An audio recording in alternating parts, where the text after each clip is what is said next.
Good afternoon. We're going to call the meeting of the Civic Works Standing Policy Committee to order. Today is the organizational meeting, so first order of business after we do the acknowledgement statement, we'll be electing a chair and vice chair for the year. The City of Lethbridge acknowledges that we are gathered on the lands of the Blackfoot people of the Canadian Plains and pays respect to the Blackfoot people, past, present, and future, while recognizing and respecting their cultural heritage, beliefs, and relationships to the land. City of Lethbridge is also home to the Métis Nation of Alberta Region 3. So first order of business is election of chair and vice chair, but first we'll just do the roll call and make sure we have quorum. So members, Councillor Crowson. Here. Councillor Palladino. Here. Councillor Parker. Here. Councillor Middleton Hope. Here. Also in attendance, we have other members of council, Councillor Carlson and Councillor Schmidt-Rempel. We do have quorum. So first order of business, as I mentioned 3 times so far, is election of chair. We've outlined what the process is. Is there any nominations for the position of chair? Thank you. Parker? Thank you, Deputy Clerk. First of all, I want to thank our past chair, Councillor Crowson, for doing an amazing job. We greatly appreciate it. And only it's fitting that I would like to see her, if she's willing to take it on, I would like to nominate Councillor Crowson as our chairperson for this next upcoming year. You accept the nomination? I will accept. Any further nominations, position of chair? Any further nominations? Hearing none, I declare that Councillor Crowson is elected chair by acclamation. So congratulations. For those members in the public, there was a round of applause. So next would be election of vice chair, if you would wish to do that, Councillor Crowson. So do we have any nominees for the vice chair position? I would nominate Councillor Middleton Hope. Okay, Councillor Palladino. Has nominated Councillor Middleton Hope. Councillor Middleton Hope, do you accept the nomination? This is only a 1-hour meeting. Yes, thank you. All right. Any other nominations from the floor? Seeing none, I declare Councillor Middleton Hope vice chair of Civic Works. All right. I'm going to take the next 6 months off, just so you know. Yeah, I'll move to the other chair just because then I can get my notes from Mr. Sarsfield.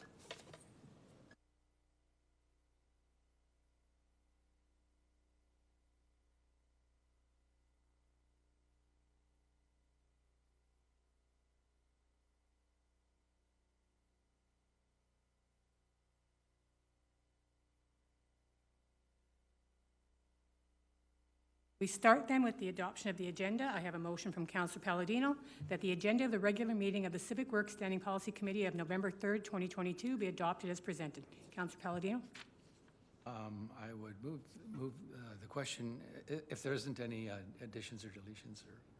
No additions or deletions, so question has been called. All in favor? Agenda is adopted. Moving on to our consent agenda, which will just have the minutes of our last meeting. I have a resolution from Deputy Mayor Parker. Be it resolved that the minutes of Civic Works Standing Policy Committee held on October 6, 2022 be approved, and the Chair and City Clerk Designate be authorized to sign the same. Deputy Mayor Parker. Otherwise, if there's no changes we needed, I'd call the question. Question's been called. All in favor? Excellent. We've accepted the consent agenda, and we move on to presentations. And we're going on to one of our favorite conversations. We will be talking about off-site levies and the rates for 2023 to 2026. Mr. Bazunas, the floor is yours.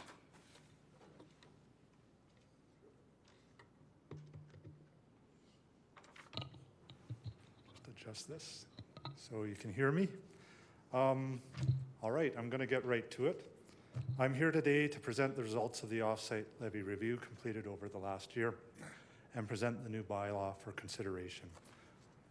Next slide. Hopefully you'll remember the off-site levy workshop we held May 31st of this year. I'm not going to repeat any of that presentation again today. If you would like to review the information, it is available on the city's website. We are now at the end of phase 1, as you can see by the timeline, at the bylaw approval stage. and are bringing the offsite bylaw forward to set the rates for 2023 to 2026. Next slide, please. The offsite levy review was completed with over 8 meetings with industry and significant work by the Solicitor's Office and the Finance Department. I'd like to thank industry members, developers and consultants, and the Executive Officer of Build, who is with us here today, who worked together with us.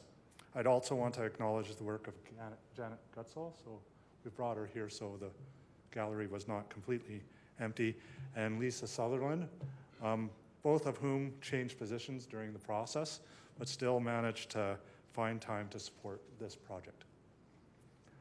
In addition to engaging with Build, we invited Urban Design's entire contact list of land developers, consultants, and contractors to participate in the review. This included many industry participants who are not Build members. We also hosted a Get Involved website where anyone could register to be invited to the meetings and where we published all the meeting materials, agendas, and minutes. We only had one registration on the website, and that was actually from one of the Build members who was attending the meeting. Overall, we had 103 visits to the Get Involved website. I was talking to Bridget earlier. I think about 50 of them were me just making sure that the website was actually working. But the other 50 were by people unknown. I'm quite surprised by the amount of traffic we actually had on this topic. Now I'll walk you through the results of the review. Next slide, please. The first output of the review is the offsite levy cash flow forecast. We created the cash flow forecast as a tool to help us manage risk by getting a sense of future trends. The city finances capital projects, and the offsite levies are used to service that debt. The rate of growth is the main factor affecting cash flow. The historical actuals on the graph, which are to the left of the yellow line, demonstrate how variable this revenue can be. Actual growth rate goes up and down quite a lot. On the right side of the graph, you can see that nice straight red line. That is more like the average. And we know that it will be up and down, up and down. The forecast is based on estimated growth rates and averages, along with a number of other assumptions. These become more and more uncertain the further into the future we look. For the term of this bylaw, we are looking at the rates for the years in the black box, so 2023 to 2026. The forecast looks viable for roughly the next 10 years, but it is apparent that an adjustment needs to be made sometime before 2030 to get our line from trending down to either trending flat or upwards. There is significant uncertainty right now regarding growth because of rising interest rates and inflation. We are monitoring that closely right now and working with developers to adjust our forecast for the next few years. And if anything is required to be adjusted, we'll come back to you next year if we need to. Since we are about to undertake a full rewrite of the offsite levy, it is reasonable to incorporate an adjustment to address issues after 2030 into that review. Next slide, please. These are the offsite levy rates for 2023 to 26, and they've been reviewed by industry and our finance department. On the basis of this table, levy rates are proposed. The annual increase of the total of these levies is roughly $9,000 per year, and that is based on 3.1% inflation rate factor. And we know that's not what inflation actually is at this time. We've applied this increase solely to the water, wastewater levy to account for the significant near-term investments in that infrastructure. The rates are proposed for the years 2023 to 26 to line up with the next capital improvement program. Our next offsite levy review will need to be completed by the end of 2025 in order to provide the inputs to the preparation of the CIP that will be built in 2026 and approved for 2027 and beyond. Next slide, please. We've also done a significant amount of internal review by the legal department. The goal of this was to bring the text of the bylaw more in line with recent legislative changes. There is quite a bit more work to do on this front. That will be accomplished with phase 2. We were very cautious about the amount of work we did here, knowing that it may be reworked in the full review that we're about to do. So we've tried to manage the amount of bringing this up to current standards with what will be reworked in the phase 2 rewrite. Next slide, please. We've also completed what is called an administrative methodology document. It is not a new thing, but a consolidation of previously existing work into a single document. It has been created in connection with new legislative requirements for transparency and how the off-site levies are assessed and rates calculated. It is a supporting document that is not part of the bylaw. It consists of 3 sections taken from the appendix of previous bylaw, from previous review projects, and the previous draft management plan that we worked on with BUILD. Part 1 describes how the levies are assessed and credits calculated for land developers, basically the instructions on when and how to charge levies. Part 2 documents the review process and the input steps and decision points. This section explains where the inputs into the cash flow forecast come from and the steps we take to land on an off-site levy rate. Part 3 describes the working relationship between industry represented by BUILD and with our city administration. This section describes roles, reporting information, and communication requirements, as well as project implementation. Next slide, please. Since the current approach of the off-site levies was implemented in 2004, a lot has changed. Even though we have continuously improved the levy in every round of review, it is now time to have a fresh look and do a thorough renovation. We are still in the early stages of scoping this process, but the slide lists some areas and categories that we will need to look at during the phase 2 rewrite. Next slide. I'm able to answer any questions. Thank you, Mr. Bazunas. I think actually we will hear from Ms. Mearns before we jump into questions, because that may change some of the questions being asked. So thank you very much. And I believe, Ms. Mearns, you wish to speak, and then we'll have it so that questions can be asked of any presenters. Okay, perfect, thank you. I'm just going to reiterate what I sent in the letter that I sent to you. Byron's done a good job of going over how this happened. And then I want to thank City Administration for working with us so well on this document. It was methodical, we worked through it, we had conversations, we had soak time, and we really worked through it and appreciate having that opportunity. Of note, in the methodology document is section 5, specifically point E and D on page 18 that I want to just bring to your attention. In the past, we've talked about wanting to have a reconnection back to the CIP projects that are funded by offsite levy or paid for by the developers. Once they're an approved project, not just the bottom line, but actually what do those projects look like? How are they scoped? What are the objectives? Was there a value analysis done on it to make sure that that there's value in those projects and they're not just sort of done from a theory into the practical application. So those 2 sections have been, or those 2 points have been added into that section, whereby we will, as an industry, have the opportunity to meet before they go out to RFP to reevaluate and make sure that those projects are matching the objectives that were set out for them. And there's also, it talks to value analysis, which we are really appreciative to. Byron talked again about phase 2. This is something that will have some considerations for us to think about and work through. What I've identified there are 3. One is catchments. So currently we have 1 catchment area, and we know that's up for discussion. The other is the funding of community infrastructure. So how do those projects be added to an offsite levy? Should they, and in what way? And how do you calculate benefit? and oversized credit is the third one. So we know that's also a topic that we'll have to talk about. So those are the only things that I wanted to bring to your attention today in this presentation. Thank you for your time on this.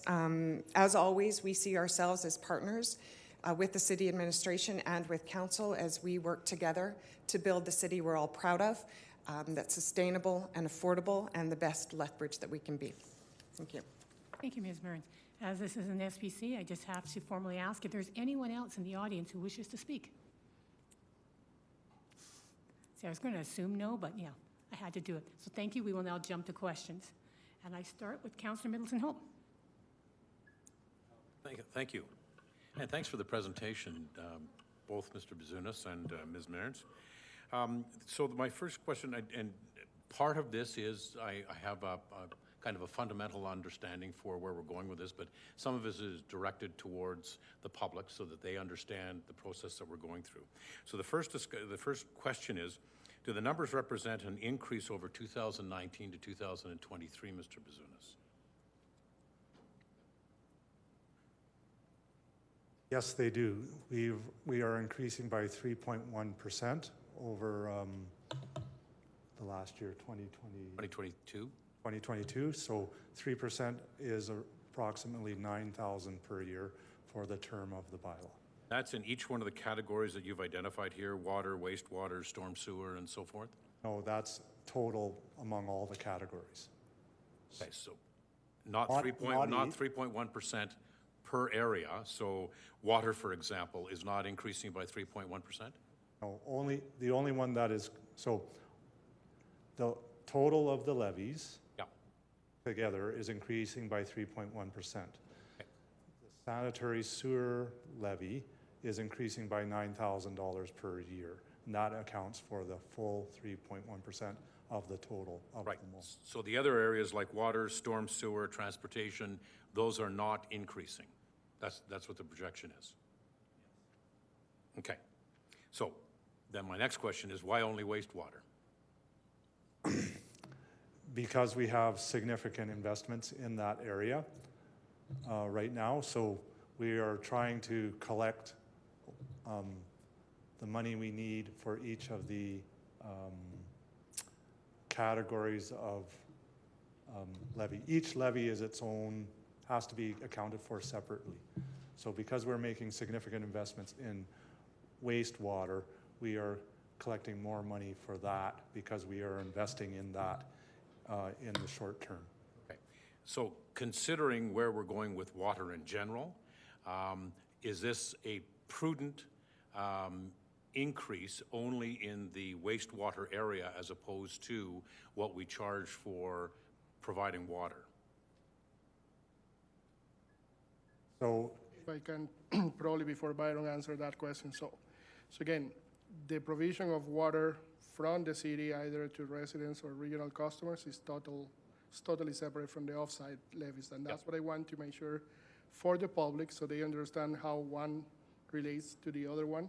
In this particular case, when Byron and his team met with Bill, and actually it was in a separate meeting with Byron for the same, we're looking in terms of the overall needs of the program. And when we look at the accounts that we have for water, wastewater, transportation, and sewer, the wastewater is the one that have the most significant pressures moving forward. There is enough funding already in the other ones to cover the CIPs that are coming down the pipe. And the assumption was, okay, this is the one that we know we will be doing most of the work. So let's put the increases there. And as a reminder to council too, these numbers are could be reviewed. Things might happen, may change. The economic situation we're right now might be totally different next year. Some prices goes up. We will need to sit down and review those numbers, and they could go up or down depending on the current cost. So it could very well be fluid then, Mr. Sanchez? So what I would say is that we've done a number of things in order to get to this point, knowing that we have to rewrite the levy. And in the next rewrite, in order to fully comply, I'm not going to say we're not in compliance, but to fully comply with the way the new legislation and guidelines are written, we will have to actually document how we've split the costs between the various individual levy components. So we'll have to show that 30% was spent on water and 45%, and that's how we'll have to charge the levies. So that will all get defined by formula, basically, in the rewrite. Okay. Two quick, smaller questions. What sections of the MGA are applicable? You've talked about sections of the MGA. Perhaps you don't have to provide them for me today, but it would be, it's not, I don't see it anywhere in the presentation, so that might be helpful to have what sections of the MGA you're referring to specifically. Yeah, I think the solicitor might be able to help us, but I believe it's 649 is the offsite levies. Okay. It's either that or one before or one after. Great. And my last one is the account balance, because I'm going to refer you to slide number 45, I think it is, which is the one with the square box in the middle. It looks from this chart, or from this graph rather, that there's a tailing off of the off-site account balance. Is the off-site account balance being used to subsidize any of these rates? So the You can see it tapering off quite significantly. And you talked in terms of in the 30s, we're going to have to address this. Okay, that sounds great, but are we subsidizing any of this with the balance that we currently have inside of the, because you talked about it, the account balances here. So are any of the account balances being applied to this? yes, that's exactly what's happening. So the revenue is the red line, or the forecast revenue, and the debt payments coming out of the accounts are the blue bars. So the green line represents your operating account, right? So, and the green bars represent something like your mortgage. Yep. So every month you get money in, or every year the offsite levy gets money in, that represents the red line, and then you subtract your mortgage payment off of that, and then you end up with the green line. So that what it is actually we are carrying the balance forward, and that is how we manage the ins and outs, and that tells us, hey, are we going to be in trouble? Because in 2033, we don't have money to pay the mortgage anymore. Would be. Yeah. Okay, good, thank you. Just so you know, MGA 648, 648, thanks. I don't have on the top of my head, it's actually in the bylaw, and Mr. Sarsfield pointed it out, so I didn't just know that. Good, thank you. All right, Deputy Mayor Parker. Thank you very much, and thank you for your presentation to both of you. When I refer to the chart going forward, this has been the 2023 to 2026. These are the rates going from 281,000 to 290, 299, 308. But these numbers, I want to make sure, correct me if I'm wrong, these numbers could change based on the rewrite. Am I correct?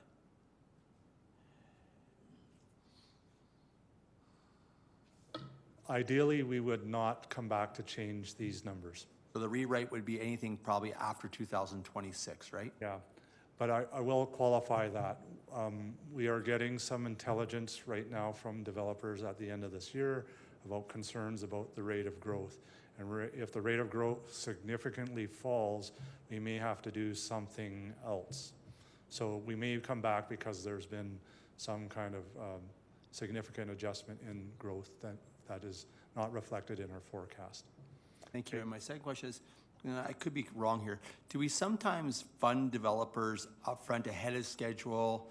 I'm thinking like when we did Canyon Parkway, when we did with Melcor, was that using offsite levies or was that using a different account? Remember when we accelerated that road to be done? So in that case, that was a different fund, but the developer did deliver the extension of University Drive South, and we reimbursed them. But the offsite levy account wouldn't have been used for something like that. The offsite levy is not generally, well, has not been used to subsidize local developer infrastructure. Thank you. And my last question is there any thought in the rewrite to include new things in the offsite levy? Has there been would that be part of the conversation to add new infrastructure, new costs that may qualify? Not to say I'm promoting that, but are you guys? Yes, if we can go down a few slides to, yeah, that one. So I allude to it on this on this slide. There is in the MGA now a provision that allows us to charge for fire halls, Okay. police stations, rec facilities, and libraries. And we will be looking at how we might include them. Bridget did allude to it. It's kind of a wicked problem in how do you figure out how much of a library or rec facility accrues to new growth. So that's what this slide means then. Yeah. But is there anything else that you will be looking at, or is it just these kind of things? So the legislation is fairly precise in telling us what we can use offsite levies for. So we will stay within that. Developers have been asking about, hey, can we do share costs for other sorts of things? And we'll have a conversation about that, of course, but we are going to stay within the legislation. Thank you. Thank you, Madam Chair. Councillor Carlson, you're next. Thank you, Madam Chair. Thank you for the presentations and information on the offsites. Probably to both Mr. Bazunas and Ms. Mearns, it's kind of a I keep plowing this road about differential offsite levies for different areas of the community. Is that something that's been discussed or will be discussed going forward?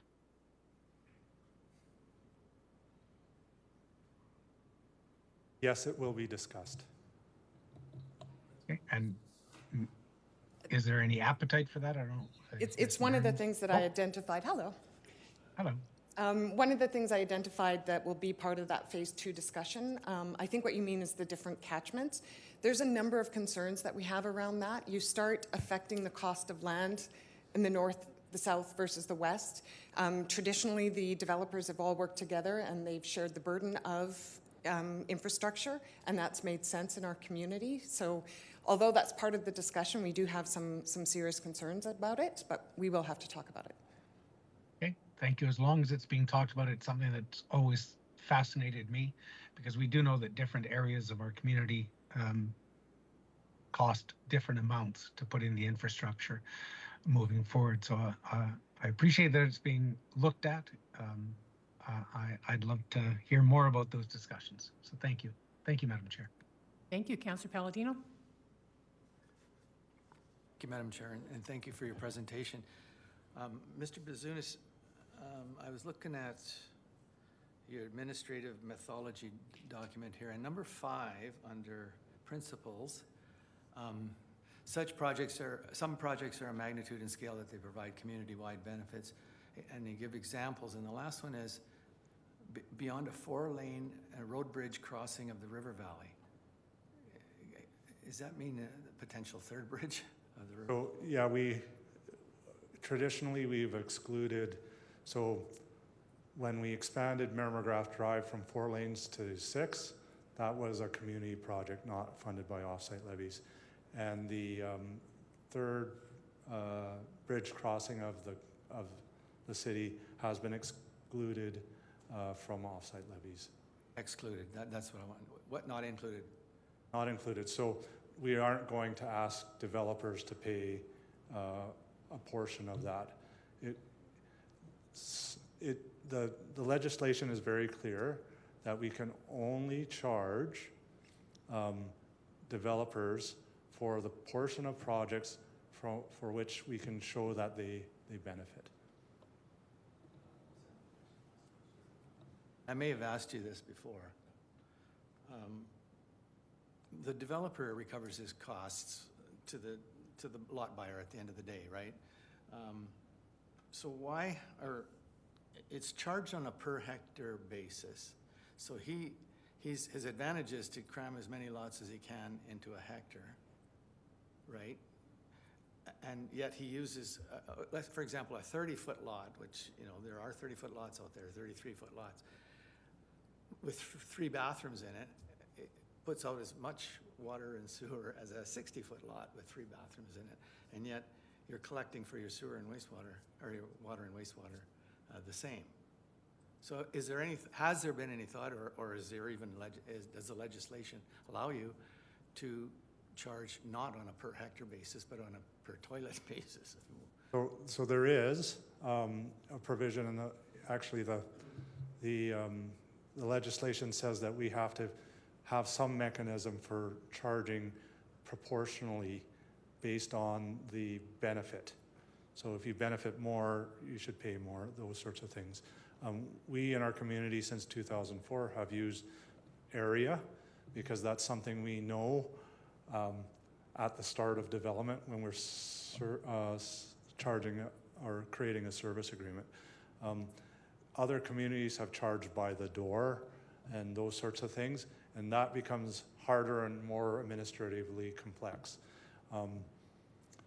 So there's a trade-off. At some point, you say, well, how many people do you want to hire, because you can't pay for them from the offsite levies, to administer this thing? And how complicated do you want it to be? So we've made some decisions, and yeah, we can look at that. We'll probably have a discussion about that. What is the best way to proportion the costs between developers? Thank you. I thought you were going to administer it if it was by the door, you know. Yeah, I can go around and count doors, yeah. I won't do anything else, but I can manage that. Councillor Carlson? Sorry, Madam Chair, I left my hand up by accident. Oh, thank you. So my next question, though, is more about process, because you brought this before us now, and it needs to move on to council if the committee so wishes. Going forward would be as a bylaw. Is there a public hearing on this, or does there need to be a public meeting on this? And I'm not sure if you or Mr. Sanchez or Mr. Sarsfield has to answer this. So we have, I believe that we have already done our due diligence in terms of consultation under the MGA. But this actual meeting, we've advertised this meeting in order to be completely sure that the public has an opportunity to come and present. And I don't believe that we've got anything back except for our friends in Build who've helped us out. But this meeting was basically the public meeting that we traditionally have had whenever we brought a new bylaw forward. That would be the recommendation if we all agree to send it on to first reading November 8th, second and third November 29th. So we're just taking the comments to before second and third reading.